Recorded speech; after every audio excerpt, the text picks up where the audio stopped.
Tell me who's gonna fight and who's giving in. FM 88 WPAR now presents the Good Fight broadcast with the evangelist Tony VanHooser. I surrender.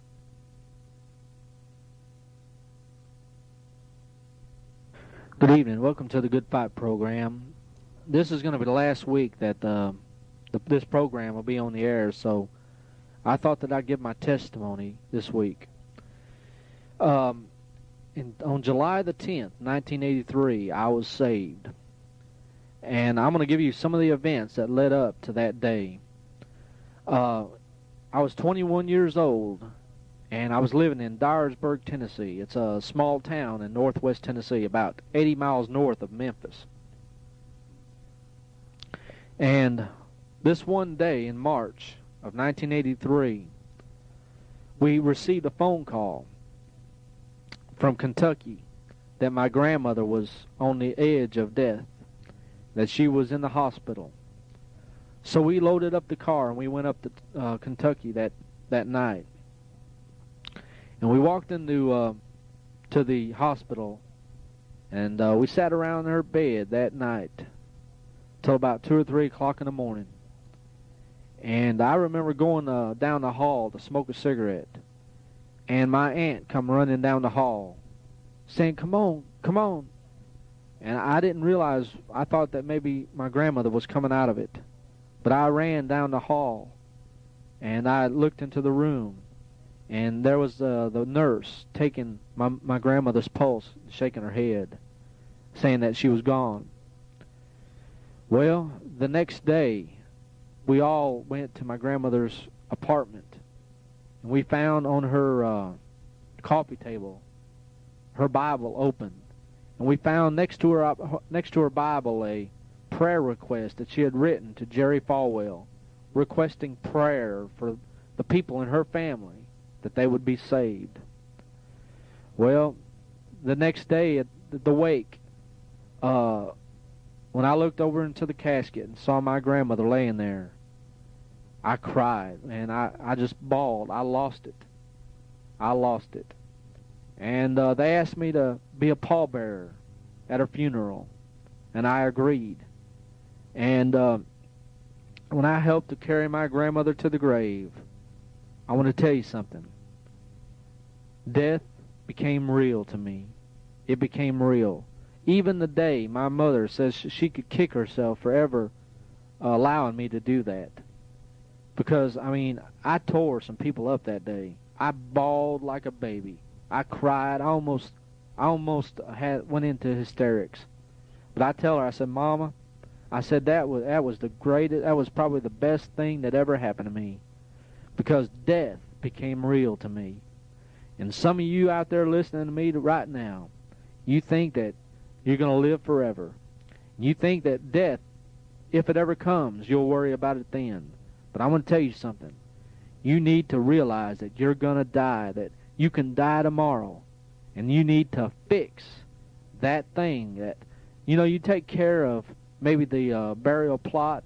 You might take care of your family and see that they are taken care of with life insurance. But you need to take care of your soul because of death.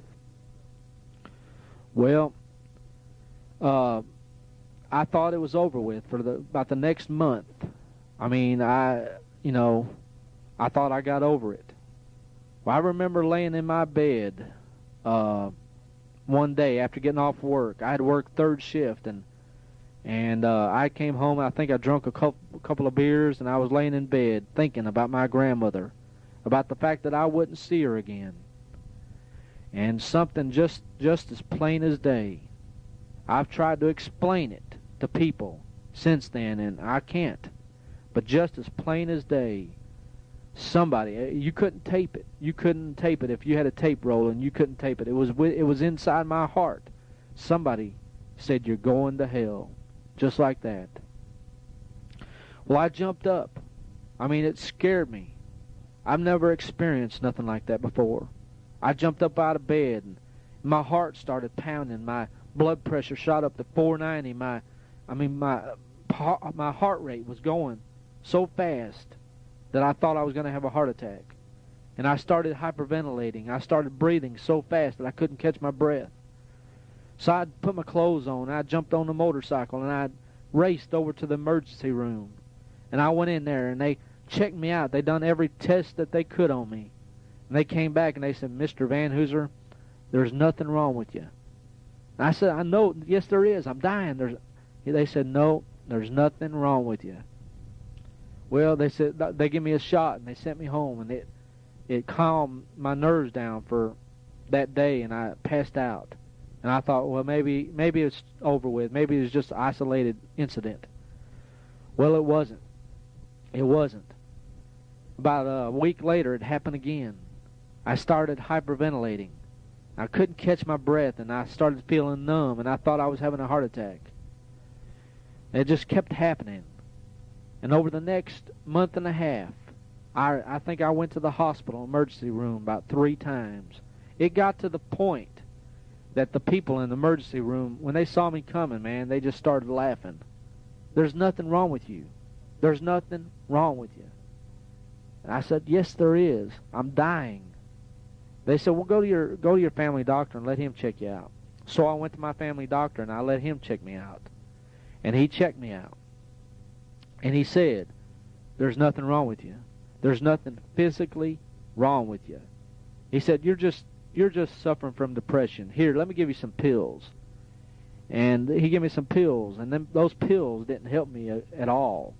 As a matter of fact, I think they messed me up even more. Well, a lot of people in my family were getting right with God about this time, and they were getting back in church. And I know now, I mean, even though they was getting messed up on false doctrine, they were still getting back in church. And so my aunt started coming around saying that she'd been seeing people get healed. So I said, well, that's what I need. I said, I'll go there. So I went. And it was a holiness church. And I went in there, and I'd never been in anything like that in my life. I had grew up in a Southern Baptist church. And my parents were Southern Baptist, and my dad was saved under Billy Graham. And I didn't have nothing against Southern Baptist Church. I just didn't know one church from the other. But I went in there, and they were different. It was like they were trying to worship God, something that I'd never seen in the Southern Baptist Church. But it was like they couldn't do it. It was like they were trying to, but it was fake. Well, they couldn't help me. They didn't heal me. They couldn't heal me. I tried David Paul. I tried Oral Roberts. I tried all the preachers on TV. Jimmy Swaggart. I put my hand on the TV as Oral Roberts prayed, and nothing happened. I was dying. Nobody could help me. My aunt had given me a tract on hell. She had given me a bunch of tracts. But this one particular tract caught my eye because it was on hell. And somebody about a month and a half earlier had told me I was going to hell. So I picked it up one day, and I started reading it. And I started saying, Lord, I know I'm going to die. I know I'm dying. And there's nobody that cares. There's nobody that can help me. So, Lord, if I can't get healed, I might as well get saved. I don't want to go to hell. I don't want to go to hell. So I got on my knees that day, and I prayed pretty much something like this. Lord, please save me. Lord, please save me from hell. I know I'm a sinner, and I know I deserve to go to hell. But please, Lord, by the Lord Jesus Christ and His blood, save me. That's pretty much what I said. Well, I didn't feel nothing. I didn't feel one thing. I had heard people say that when they got saved, they felt something. I didn't feel nothing. So all I did was I signed the tract, and I dated it, and I laid it up on the dresser. Well, about 2 or 3 days later, I started thinking, well, if I'm saved, if that tract said, if I said pretty much what I said, what that tract said, that I would be saved. So if I'm saved, I need to get in church. and I don't know where to go to church. I started praying. I said, Lord, I grew up in a Southern Baptist church, but all these people in my family, they're getting right with you, and they're going to holiness churches and Church of God. I said, Lord, please show me where to go to church. Well, about 2 days later, there came a knock at the door, and I went to the door and I opened it up, and there was 2 ladies standing there, and they were from an independent Baptist church about a mile from the house called Holy Hills Baptist Church. And they were out inviting people to church for the revival that they were going to be having in a couple of weeks. And I said, I'll be there. I'll be there. The Lord didn't have to knock me down. I mean, this was right after I prayed for the Lord to show me where to go to church. Well, I went. And that Sunday, I went forward and I got down on my knees at the altar. And that feeling, listen, that feeling that I didn't have there beside my bed that week before, I had at that altar. I mean, I bawled like a baby. Not because, not like I did at my grandmother's funeral because I didn't have any hope. But there was joy in my soul. I was saved. I was clean. I was born again. Well, the Lord started doing things in my life from that moment for the next, even until now, that there are just so many miracles that have taken place in my life. He gave me victory over smoking. I smoked cigarettes. He gave me victory over that. I drank. He gave me victory over that. I cussed. He gave me victory over that. I listened to rock and roll music. He gave me victory over that. I want to tell you something. There's people that I know today that, they claim to be children of God, and they claim to love the Lord, and they claim to be saved, and I believe they do. But they cannot give up rock and roll music. I don't understand that. I don't understand that. Listen, you get more trouble talking about rock and roll to Christians than you do talking about other things to lost people. I don't understand that. I don't understand it. But the Lord gave me victory over it. But the first tape that I ever got, rock and roll tape, was of Uriah Heep, back when I was about 13 years old. And from that moment until the time I got saved, I had accumulated something like $3,000 worth of albums and tapes. And that was back when they cost something like $5 a piece. But I want to tell you something. I had no problem with it. I knew that living for the Lord and being saved and being a child of God and getting right with God, that you cannot do that and listen to rock and roll music. I knew that. So one day I got a big old grocery sack, a big old garbage sack, and I put in every album tape that I had. And those were back when 8-tracks were big and popular. But I got me a pair of scissors and I cut every 8-track that I had.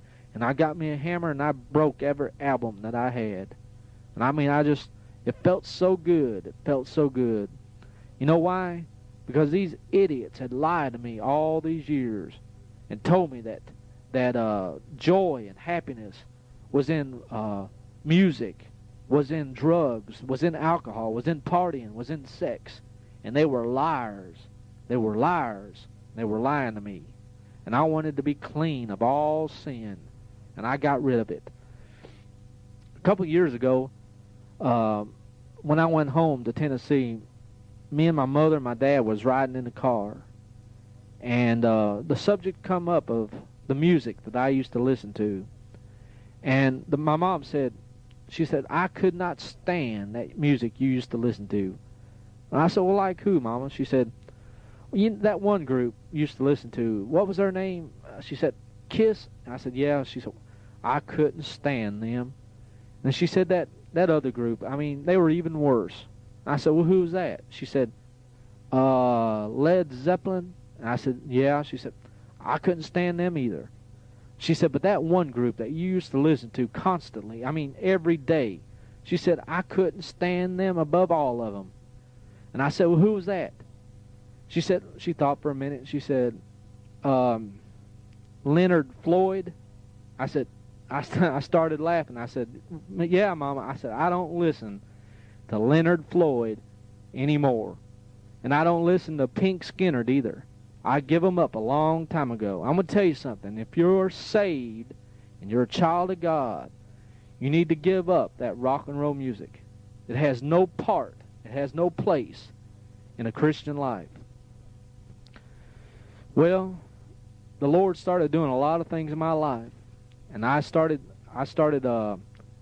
doing things at the church. I became a visitation coordinator. I became head of the tape ministry, and I started going to school at an institute that they had started there in Dyersburg, Tennessee.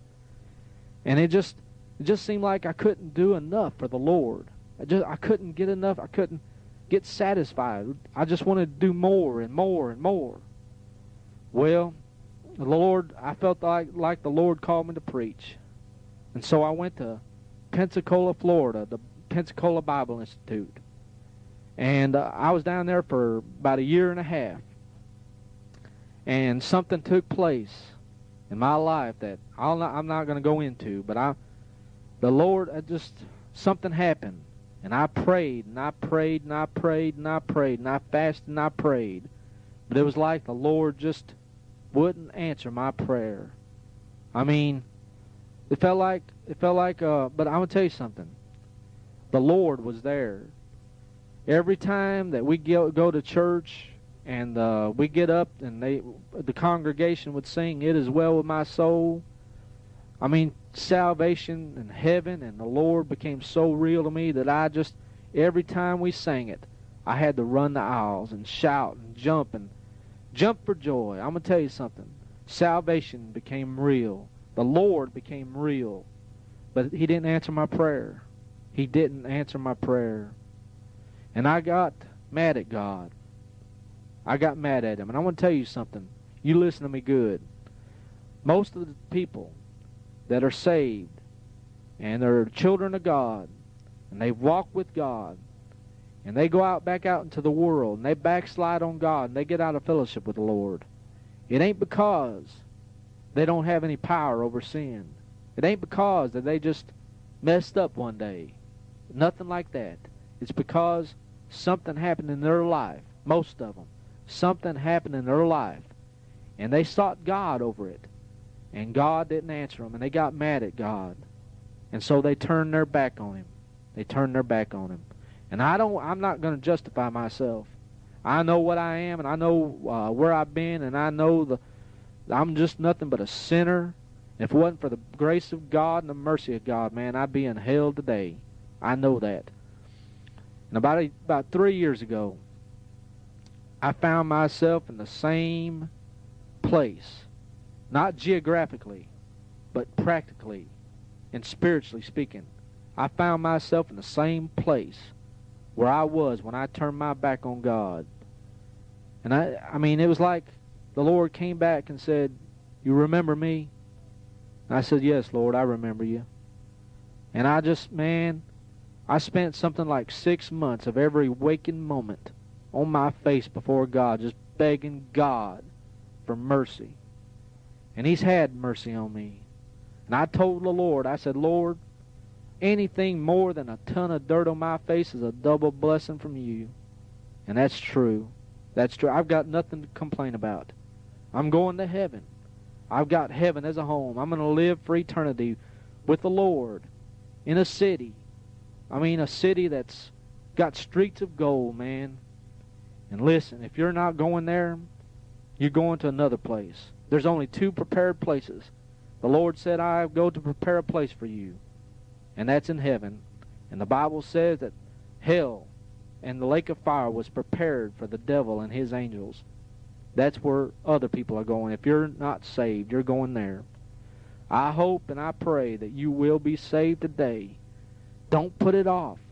Don't put it off. The Lord can save you. I want to say one other thing, and that's this. The Lord has shown me that happiness, peace, joy, life is not in drugs, it's not in alcohol, it's not in entertainment, it's not in sex, it's not in any of those things. It's found in the Lord Jesus Christ.